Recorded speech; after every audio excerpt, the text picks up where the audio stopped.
Yeah, well, first of all, I mean, what I want to say, I was going to say something about the Rachel Corrie because I expected, and I think it's still true because I've got some friends on that boat and that they are obviously in a pretty difficult position at the moment. But just to share with you an announcement that I heard, I was on the phone to the ex-president of the Irish Congress of Trade Unions just at the break, and she told me that this is Sky News, and I don't know how much we can pay attention to Sky News, but apparently the Turkish Prime Minister has made a statement saying that he will accompany in person with the Turkish Navy the next flotilla to Gaza.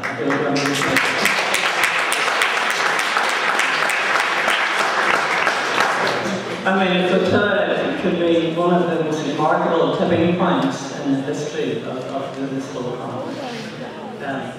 I also wanted to say that whenever I came here to Sweden a couple of days ago, quite apart from being, there were three things that impressed me. One was the beauty of this country, its serene, placid beauty of the country. I was remarkably impressed by Jonathan and Joanna and Lena in terms of organising this and their commitment and passion to this, because we don't do this kind of thing in Ireland. And there's a wonderful model here.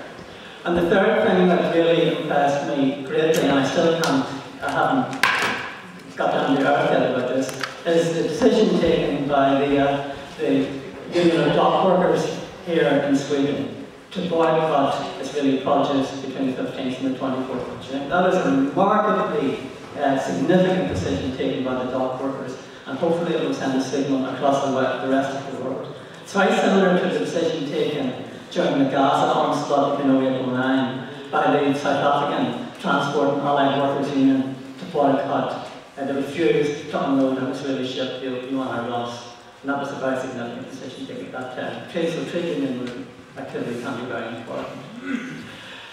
I want to say a general point about trade unions, because there aren't many people down for the workshop. The trade unions are the custodians of our democracy. The trade union movement created and fought for our democracy. Our capacity to sit here today is achieved by the trade union movement. Our education system, our entitlement to vote, our health service, our pensions, our sickness benefit, our terms and conditions at work were won for and fought for by the trade union movement.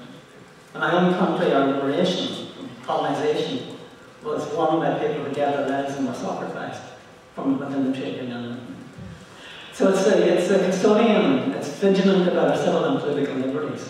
So it's not just concerned, and people who are more conservative within the trade union movement, and certainly the Israeli trade union movement keeps saying this to us, trade unions should be about terms and conditions at work.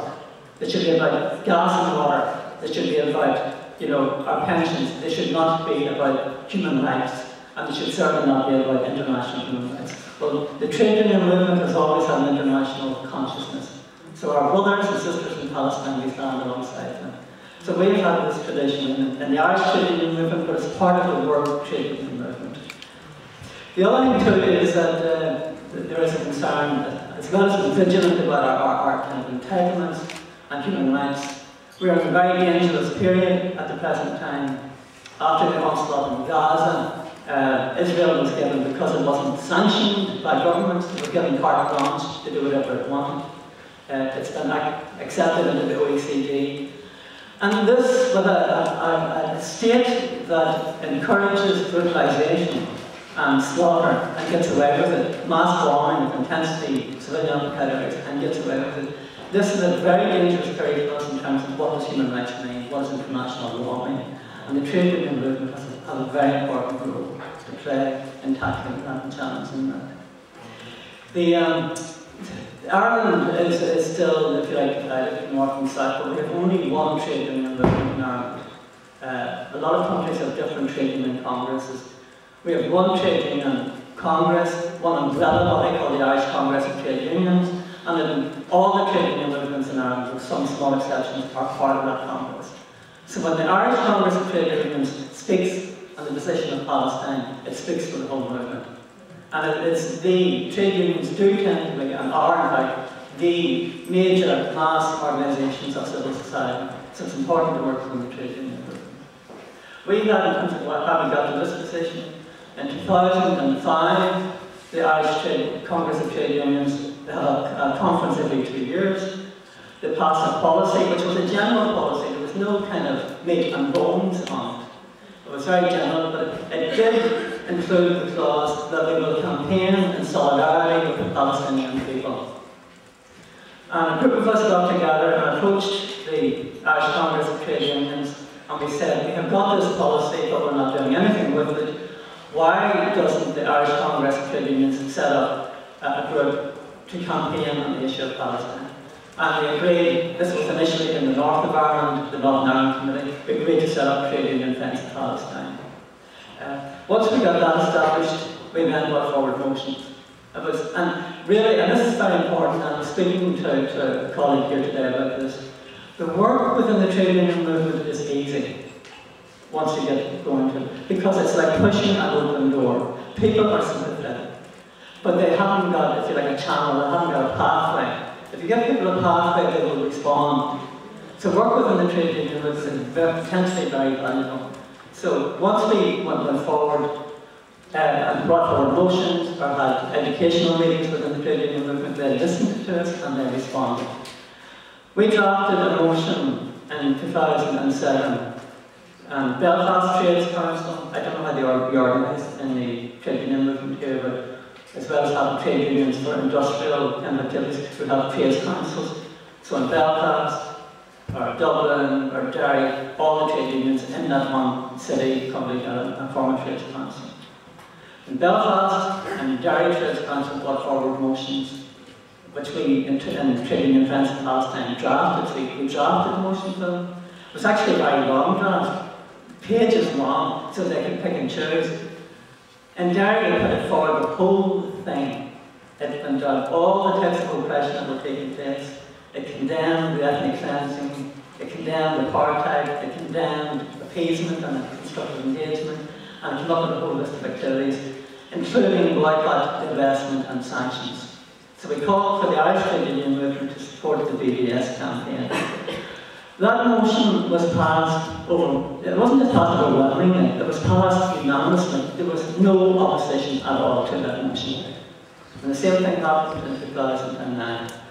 And I would imagine the same stance, the same position of solidarity exists throughout the trade union movement in most of Europe. If you just go there, you will have success.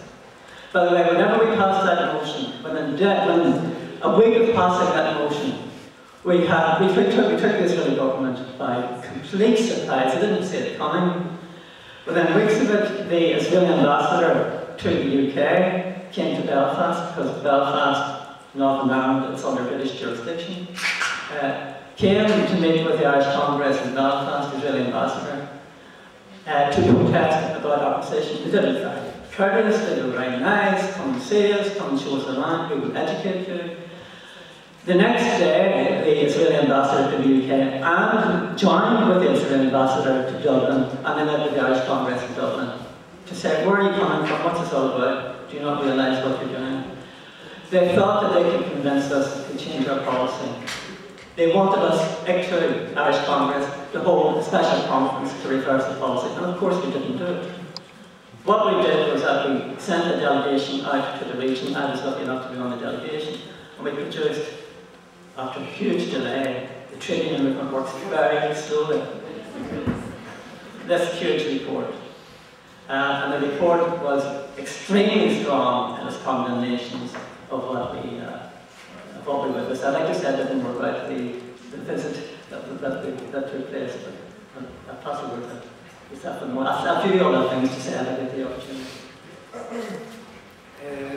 We don't have much more time, so I would just like to, if there's any more specific things you would like to mention or leave out to the workshop. I would like to say that we passed another motion in 2007, in 2009, similar kind of motion, endorsing our position, strong promotion in many ways as well. We then had a conference in Dublin Castle. Dublin Castle is a very prestigious environment in Dublin. It was part of the British establishment when it occupied Ireland. It's where the Irish government hosts foreign dignitaries and has, if like, major meetings. The Irish government permitted us to have Dublin Castle for a Palestine a conference. The Irish Foreign Minister came and opened the conference for us, and that conference was aimed to promote our BDS policy. We had people like Omar Barghouti speaking at the conference.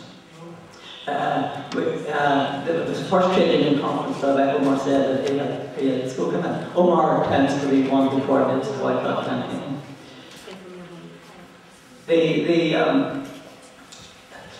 We also had produced this pamphlet here, we haven't got too many copies of it. We produced that for our 2009 conference. It was distributed to all the delegates, 700 delegates at the April conference.